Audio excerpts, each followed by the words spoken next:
ದೇವಭೂಮಿ ಪ್ರಯಾಗರಾಜನ ಈ ಮಹಾ ಕುಂಭಮೇಳ 144 ವರ್ಷದ ನಂತರ ನಿಮ್ಮ ಭಾಗ್ಯ ನಮಗ್ ನೋಡೋದಕ್ಕೆ ಸಿಕ್ಕಿದೆ. ಪ್ರಯಾಗ್ರಾಜಿಗೆ ಯಾರೇ ಬಂದ್ರು ಕೂಡ ಇಲ್ಲಿ ನೋಡ್ಲೇಬೇಕಾದಂತ ಕೆಲವು ದೇವಸ್ಥಾನಗಳಿಗೆ ನಾವು ಹೋಗ್ತಾ ಇದೀವಿ. ನೋಡಿ, ಈಗ ನಾವಿರೋದು ಅಲೋಪಿ ಮಂದಿರ.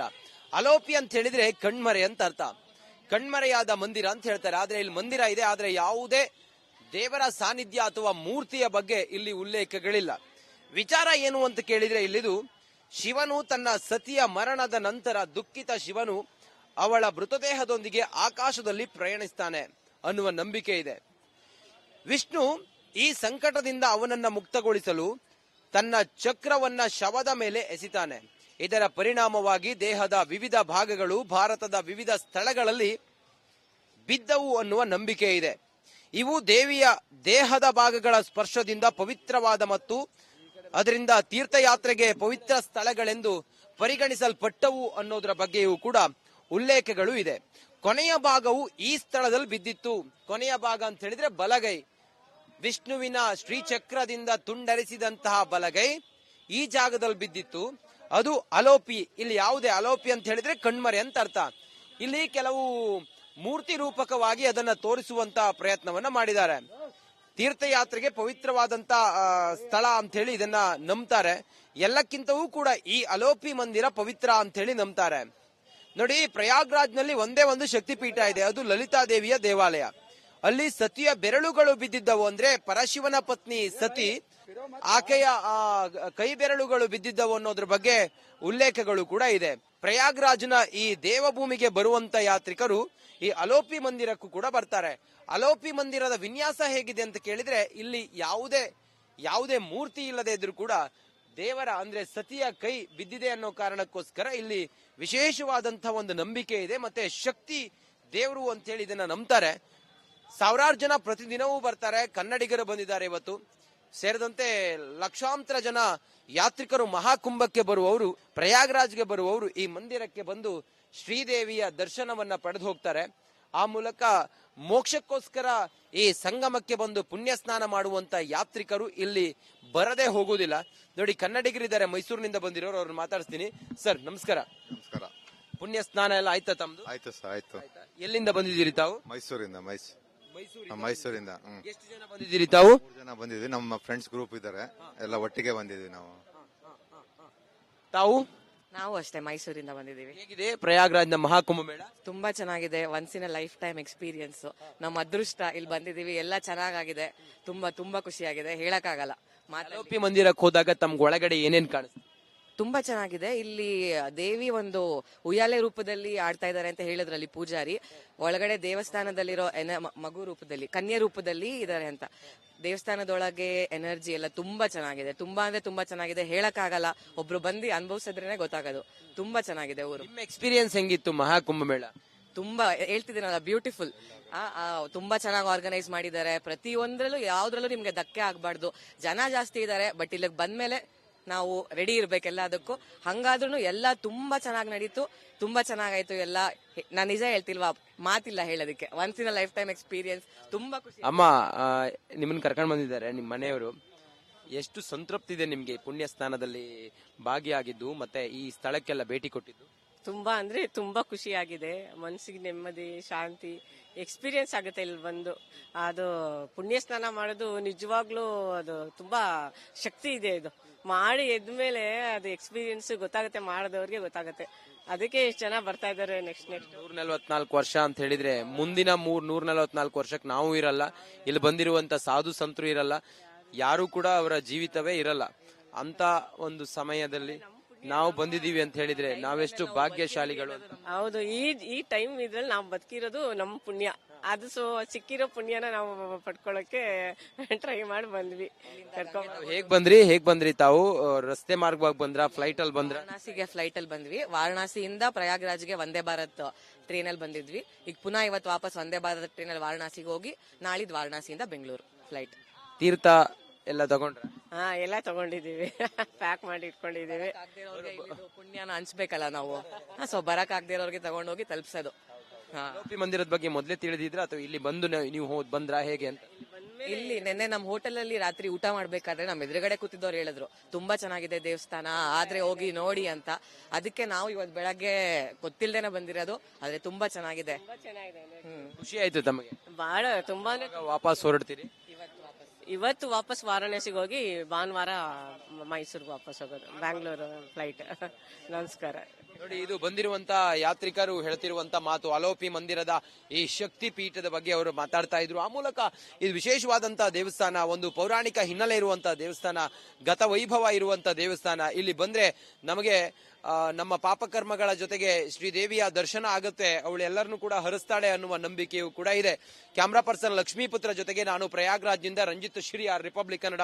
ನಮಸ್ಕಾರ. ದೇವಭೂಮಿ ಪ್ರಯಾಗ್ರಾಜ್ನ ಈ ಮಹಾ ಕುಂಭಮೇಳ 144 ವರ್ಷದ ನಂತರ ನಮ್ಮ ನಿಮ್ಮ ಭಾಗ್ಯ ನಮಗ್ ನೋಡೋದಕ್ ಸಿಕ್ಕಿದೆ. ಪ್ರಯಾಗ್ರಾಜಿಗೆ ಯಾರೇ ಬಂದ್ರೂ ಕೂಡ ಇಲ್ಲಿ ನೋಡ್ಲೇಬೇಕಾದಂತ ಕೆಲವು ದೇವಸ್ಥಾನಗಳಿಗೆ ನಾವು ಹೋಗ್ತಾ ಇದೀವಿ. ನೋಡಿ, ಈಗ ನಾವಿರೋದು ಅಲೋಪಿ ಮಂದಿರ. ಅಲೋಪಿ ಅಂತ ಹೇಳಿದ್ರೆ ಕಣ್ಮರೆ ಅಂತ ಅರ್ಥ. ಕಣ್ಮರೆಯಾದ ಮಂದಿರ ಅಂತ ಹೇಳ್ತಾರೆ. ಆದ್ರೆ ಇಲ್ಲಿ ಮಂದಿರ ಇದೆ, ಆದ್ರೆ ಯಾವುದೇ ದೇವರ ಸಾನ್ನಿಧ್ಯ ಅಥವಾ ಮೂರ್ತಿಯ ಬಗ್ಗೆ ಇಲ್ಲಿ ಉಲ್ಲೇಖಗಳಿಲ್ಲ. ವಿಚಾರ ಏನು ಅಂತ ಕೇಳಿದ್ರೆ, ಇಲ್ಲಿದು ಶಿವನು ತನ್ನ ಸತಿಯ ಮರಣದ ನಂತರ ದುಃಖಿತ ಶಿವನು ಅವಳ ಮೃತದೇಹದೊಂದಿಗೆ ಆಕಾಶದಲ್ಲಿ ಪ್ರಯಾಣಿಸ್ತಾನೆ ಅನ್ನುವ ನಂಬಿಕೆ ಇದೆ. ವಿಷ್ಣು ಈ ಸಂಕಟದಿಂದ ಅವನನ್ನ ಮುಕ್ತಗೊಳಿಸಲು ತನ್ನ ಚಕ್ರವನ್ನ ಶವದ ಮೇಲೆ ಎಸಿತಾನೆ. ಇದರ ಪರಿಣಾಮವಾಗಿ ದೇಹದ ವಿವಿಧ ಭಾಗಗಳು ಭಾರತದ ವಿವಿಧ ಸ್ಥಳಗಳಲ್ಲಿ ಬಿದ್ದವು ಅನ್ನುವ ನಂಬಿಕೆ ಇದೆ. ಇವು ದೇವಿಯ ದೇಹದ ಭಾಗಗಳ ಸ್ಪರ್ಶದಿಂದ ಪವಿತ್ರವಾದ ಮತ್ತು ಅದರಿಂದ ತೀರ್ಥಯಾತ್ರೆಗೆ ಪವಿತ್ರ ಸ್ಥಳಗಳೆಂದು ಪರಿಗಣಿಸಲ್ಪಟ್ಟವು ಅನ್ನೋದರ ಬಗ್ಗೆಯೂ ಕೂಡ ಉಲ್ಲೇಖಗಳು ಇದೆ. ಕೊನೆಯ ಭಾಗವು ಈ ಸ್ಥಳದಲ್ಲಿ ಬಿದ್ದಿತ್ತು. ಕೊನೆಯ ಭಾಗ ಅಂತ ಹೇಳಿದ್ರೆ ಬಲಗೈ, ವಿಷ್ಣುವಿನ ಶ್ರೀಚಕ್ರದಿಂದ ತುಂಡರಿಸಿದಂತಹ ಬಲಗೈ ಈ ಜಾಗದಲ್ಲಿ ಬಿದ್ದಿತ್ತು. ಅದು ಅಲೋಪಿ. ಇಲ್ಲಿ ಯಾವುದೇ ಅಲೋಪಿ ಅಂತ ಹೇಳಿದ್ರೆ ಕಣ್ಮರೆ ಅಂತ ಅರ್ಥ. ಇಲ್ಲಿ ಕೆಲವು ಮೂರ್ತಿ ರೂಪಕವಾಗಿ ಅದನ್ನ ತೋರಿಸುವಂತ ಪ್ರಯತ್ನವನ್ನ ಮಾಡಿದ್ದಾರೆ.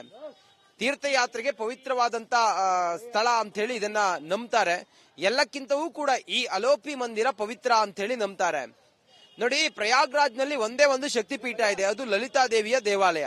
ಅಲ್ಲಿ ಸತಿಯ ಬೆರಳುಗಳು ಬಿದ್ದಿದ್ದವು. ಅಂದ್ರೆ ಪರಶಿವನ ಪತ್ನಿ ಸತಿ, ಆಕೆಯ ಕೈ ಬೆರಳುಗಳು ಬಿದ್ದಿದ್ದವು ಅನ್ನೋದ್ರ ಬಗ್ಗೆ ಉಲ್ಲೇಖಗಳು ಕೂಡ ಇದೆ. ಪ್ರಯಾಗ್ರಾಜ್ನ ಈ ದೇವಭೂಮಿಗೆ ಬರುವಂತ ಯಾತ್ರಿಕರು ಈ ಅಲೋಪಿ ಮಂದಿರಕ್ಕೂ ಕೂಡ ಬರ್ತಾರೆ. ಅಲೋಪಿ ಮಂದಿರದ ವಿನ್ಯಾಸ ಹೇಗಿದೆ ಅಂತ ಕೇಳಿದ್ರೆ, ಇಲ್ಲಿ ಯಾವುದೇ ಮೂರ್ತಿ ಇಲ್ಲದೆ ಇದ್ರೂ ಕೂಡ ದೇವರ ಅಂದ್ರೆ ಸತಿಯ ಕೈ ಬಿದ್ದಿದೆ ಅನ್ನೋ ಕಾರಣಕ್ಕೋಸ್ಕರ ಇಲ್ಲಿ ವಿಶೇಷವಾದಂತಹ ಒಂದು ನಂಬಿಕೆ ಇದೆ. ಮತ್ತೆ ಶಕ್ತಿ ದೇವರು ಅಂತ ಹೇಳಿ ಇದನ್ನ ನಂಬ್ತಾರೆ. ಸಾವಿರಾರು ಜನ ಪ್ರತಿದಿನವೂ ಬರ್ತಾರೆ. ಕನ್ನಡಿಗರು ಬಂದಿದ್ದಾರೆ ಇವತ್ತು ಸೇರಿದಂತೆ ಲಕ್ಷಾಂತರ ಜನ ಯಾತ್ರಿಕರು ಮಹಾಕುಂಭಕ್ಕೆ ಬರುವವರು, ಪ್ರಯಾಗ್ರಾಜ್ಗೆ ಬರುವವರು ಈ ಮಂದಿರಕ್ಕೆ ಬಂದು ಶ್ರೀದೇವಿಯ ದರ್ಶನವನ್ನ ಪಡೆದು ಹೋಗ್ತಾರೆ. ಆ ಮೂಲಕ ಮೋಕ್ಷಕ್ಕೋಸ್ಕರ ಈ ಸಂಗಮಕ್ಕೆ ಬಂದು ಪುಣ್ಯ ಸ್ನಾನ ಮಾಡುವಂತ ಯಾತ್ರಿಕರು ಇಲ್ಲಿ ಬರದೇ ಹೋಗುವುದಿಲ್ಲ. ನೋಡಿ, ಕನ್ನಡಿಗರಿದ್ದಾರೆ, ಮೈಸೂರಿನಿಂದ ಬಂದಿರೋರು, ಅವ್ರನ್ನ ಮಾತಾಡಿಸ್ತೀನಿ. ಸರ್ ನಮಸ್ಕಾರ. ನಮಸ್ಕಾರ. ಪುಣ್ಯ ಸ್ನಾನ ಎಲ್ಲ ಆಯ್ತಾ ತಮ್ದು? ಆಯ್ತು ಸರ್, ಆಯ್ತು. ಎಲ್ಲಿಂದ ಬಂದಿದ್ದೀರಿ ತಾವು? ಮೈಸೂರಿಂದ. ಎಷ್ಟು ಜನ ಬಂದಿದ್ದೀರಿ ತಾವು? 3 ಜನ ಬಂದಿದ್ವಿ. ನಮ್ಮ ಫ್ರೆಂಡ್ಸ್ ಗ್ರೂಪ್ ಇದ್ದಾರೆ, ಎಲ್ಲ ಒಟ್ಟಿಗೆ ಬಂದಿದ್ವಿ ನಾವು. ತಾವು? ನಾವು ಅಷ್ಟೇ ಮೈಸೂರಿಂದ ಬಂದಿದ್ದೀವಿ. ಹೇಗಿದೆ ಪ್ರಯಾಗ್ರಾಜ್ನ ಮಹಾಕುಂಭ ಮೇಳ? ತುಂಬಾ ಚೆನ್ನಾಗಿದೆ. Once in a life time experience.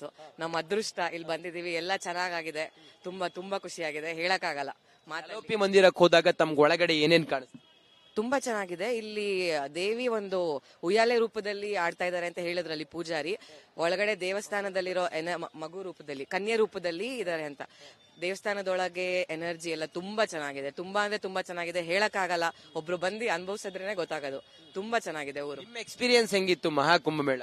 ತುಂಬಾ ಹೇಳ್ತಿದ್ದೀನಲ್ಲ, ಬ್ಯೂಟಿಫುಲ್. ತುಂಬಾ ಚೆನ್ನಾಗಿ ಆರ್ಗನೈಸ್ ಮಾಡಿದ್ದಾರೆ. ಪ್ರತಿಯೊಂದ್ರಲ್ಲೂ ಯಾವ್ದ್ರಲ್ಲೂ ನಿಮ್ಗೆ ಧಕ್ಕೆ ಆಗ್ಬಾರ್ದು. ಜನ ಜಾಸ್ತಿ ಇದ್ದಾರೆ, ಬಟ್ ಇಲ್ಲಿಗೆ ಬಂದ್ಮೇಲೆ ನಾವು ರೆಡಿ ಇರ್ಬೇಕೆಲ್ಲದಕ್ಕೂ. ಹಂಗಾದ್ರೂ ಎಲ್ಲ ತುಂಬಾ ಚೆನ್ನಾಗಿ ನಡೀತು, ತುಂಬಾ ಚೆನ್ನಾಗಾಯ್ತು ಎಲ್ಲ. ನಾನ್ ನಿಜ ಹೇಳ್ತಿಲ್ವಾ, ಮಾತಿಲ್ಲ ಹೇಳೋದಕ್ಕೆ. Once in a life time experience. ತುಂಬಾ ಖುಷಿ. ಅಮ್ಮ, ನಿಮ್ಮನ್ನ ಕರ್ಕೊಂಡು ಬಂದಿದ್ದಾರೆ ನಿಮ್ಮ ಮನೆಯವರು. ಎಷ್ಟು ಸಂತೃಪ್ತಿ ಇದೆ ನಿಮ್ಗೆ ಪುಣ್ಯ ಸ್ನಾನದಲ್ಲಿ ಭಾಗಿಯಾಗಿದ್ದು ಮತ್ತೆ ಈ ಸ್ಥಳಕ್ಕೆಲ್ಲ ಭೇಟಿ ಕೊಟ್ಟಿದ್ದು? ತುಂಬಾ ಅಂದ್ರೆ ತುಂಬಾ ಖುಷಿಯಾಗಿದೆ. ಮನಸ್ಸಿಗೆ ನೆಮ್ಮದಿ, ಶಾಂತಿ, ಎಕ್ಸ್ಪೀರಿಯನ್ಸ್ ಆಗುತ್ತೆ ಇಲ್ಲಿ ಬಂದು. ಅದು ಪುಣ್ಯ ಸ್ನಾನ ಮಾಡೋದು ನಿಜವಾಗ್ಲೂ ಅದು ತುಂಬಾ ಶಕ್ತಿ ಇದೆ. ಇದು ಮಾಡಿ ಎದ್ಮೇಲೆ ಅದು ಎಕ್ಸ್ಪೀರಿಯನ್ಸ್ ಗೊತ್ತಾಗುತ್ತೆ, ಮಾಡಿದವ್ರಿಗೆ ಗೊತ್ತಾಗುತ್ತೆ. ಅದಕ್ಕೆ ಎಷ್ಟು ಜನ ಬರ್ತಾ ಇದಾರೆ. ನೆಕ್ಸ್ಟ್ 144 ವರ್ಷ ಅಂತ ಹೇಳಿದ್ರೆ ಮುಂದಿನ 144 ವರ್ಷಕ್ಕೆ ನಾವು ಇರಲ್ಲ, ಇಲ್ಲಿ ಬಂದಿರುವಂತ ಸಾಧು ಸಂತರು ಇರಲ್ಲ. ಯಾರು ಕೂಡ ಅವರ ಜೀವಿತವೇ ಇರಲ್ಲ. ಅಂತ ಒಂದು ಸಮಯದಲ್ಲಿ ನಾವು ಬಂದಿದೀವಿ ಅಂತ ಹೇಳಿದ್ರೆ ನಾವೆಷ್ಟು ಭಾಗ್ಯಶಾಲಿಗಳು ಅಂತ. ಹೌದು, ಈ ಟೈಮ್ ಇದ್ರಲ್ಲಿ ನಾವು ಬದುಕಿರೋದು ನಮ್ಮ ಪುಣ್ಯ. ಅದು ಸಿಕ್ಕಿರೋ ಪುಣ್ಯನ ನಾವು ಪಡ್ಕೊಳ್ಳೋಕೆ ಟ್ರೈ ಮಾಡಿ ಬಂದ್ವಿ. ಹೇಗ್ ಬಂದ್ರಿ ತಾವು? ರಸ್ತೆ ಮಾರ್ಗವಾಗಿ ಬಂದ್ರ, ಫ್ಲೈಟ್ ಅಲ್ಲಿ ಬಂದ್ರ? ವಾರಣಾಸಿಗೆ ಫ್ಲೈಟ್ ಅಲ್ಲಿ ಬಂದ್ವಿ. ವಾರಣಾಸಿಯಿಂದ ಪ್ರಯಾಗ್ರಾಜ್ಗೆ ವಂದೇ ಭಾರತ್ ಟ್ರೈನ್ ಅಲ್ಲಿ ಬಂದಿದ್ವಿ. ಈಗ ಪುನಃ ಇವತ್ತು ವಾಪಸ್ ವಂದೇ ಭಾರತ್ ಟ್ರೈನ್ ಅಲ್ಲಿ ವಾರಣಾಸಿಗೆ ಹೋಗಿ ನಾಳಿದ್ ವಾರಣಾಸಿಯಿಂದ ಬೆಂಗಳೂರು ಫ್ಲೈಟ್. ತೀರ್ಥ ಎಲ್ಲ ತಗೊಂಡ್ರ? ಹಾ, ಎಲ್ಲ ತಗೊಂಡಿದೀವಿ, ಪ್ಯಾಕ್ ಮಾಡಿ ಇಟ್ಕೊಂಡಿದೀವಿ. ಪುಣ್ಯನ ಹಂಚ್ಬೇಕಲ್ಲ ನಾವು. ಸೊ ಬರಕ್ ಆಗದೆ ಇರೋರಿಗೆ ತಗೊಂಡೋಗಿ ತಲುಪಿಸೋದು.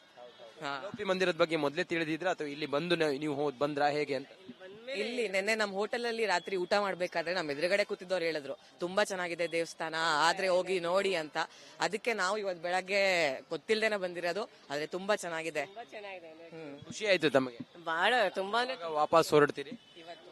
ಇವತ್ತು ವಾಪಸ್ ವಾರಣಾಸಿಗೆ ಹೋಗಿ ಭಾನುವಾರ ಮೈಸೂರಿಗೆ ವಾಪಸ್ ಹೋಗೋದು, ಬ್ಯಾಂಗ್ಳೂರು ಫ್ಲೈಟ್. ನಮಸ್ಕಾರ. ನೋಡಿ, ಇದು ಬಂದಿರುವಂತ ಯಾತ್ರಿಕರು ಹೇಳ್ತಿರುವಂತ ಮಾತು. ಅಲೋಪಿ ಮಂದಿರದ ಈ ಶಕ್ತಿ ಪೀಠದ ಬಗ್ಗೆ ಅವರು ಮಾತಾಡ್ತಾ ಇದ್ರು. ಆ ಮೂಲಕ ಇದು ವಿಶೇಷವಾದಂತಹ ದೇವಸ್ಥಾನ, ಒಂದು ಪೌರಾಣಿಕ ಹಿನ್ನೆಲೆ ಇರುವಂತಹ ದೇವಸ್ಥಾನ, ಗತ ವೈಭವ ಇರುವಂತ ದೇವಸ್ಥಾನ. ಇಲ್ಲಿ ಬಂದ್ರೆ ನಮಗೆ ನಮ್ಮ ಪಾಪಕರ್ಮಗಳ ಜೊತೆಗೆ ಶ್ರೀದೇವಿಯ ದರ್ಶನ ಆಗುತ್ತೆ, ಅವಳು ಎಲ್ಲರನ್ನೂ ಕೂಡ ಹರಿಸ್ತಾಳೆ ಅನ್ನುವ ನಂಬಿಕೆಯೂ ಕೂಡ ಇದೆ. ಕ್ಯಾಮ್ರಾ ಪರ್ಸನ್ ಲಕ್ಷ್ಮೀಪುತ್ರ ಜೊತೆಗೆ ನಾನು ಪ್ರಯಾಗ್ರಾಜ್ನಿಂದ ರಂಜಿತ್ ಶ್ರೀ, ರಿಪಬ್ಲಿಕ್ ಕನ್ನಡ. ನಮಸ್ಕಾರ.